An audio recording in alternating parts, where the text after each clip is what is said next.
ഹൃദയാഘാതം വന്നാൽ ഏറ്റവും പ്രധാനപ്പെട്ടത് ഹൃദയാഘാതം വന്നു എന്ന് മനസ്സിലാക്കുക.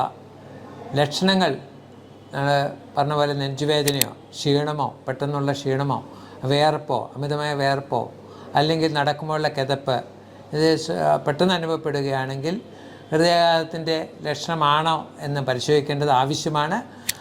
അങ്ങനെയുള്ള വ്യക്തികൾ ഒരിക്കലും സ്വയം കാർ ഓടിക്കുകയോ അതേപോലെ നടക്കുകയോ ചെയ്യാതെ പരസഹായത്തോടു കൂടി അടുത്ത ഹോസ്പിറ്റലിൽ എത്തേണ്ടതാണ്. നമുക്കറിയാം ഏറ്റവും പ്രധാനപ്പെട്ടത് സമയമാണ്.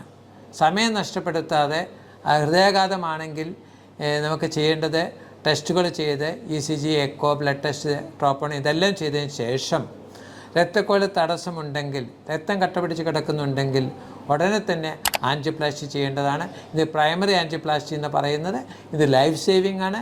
അതേപോലെ ഹൃദയത്തിൻ്റെ മസിൽസിൻ്റെ ക്ഷതം കുറയ്ക്കാനുള്ള പ്രൊസീജിയറും കൂടിയാണ്.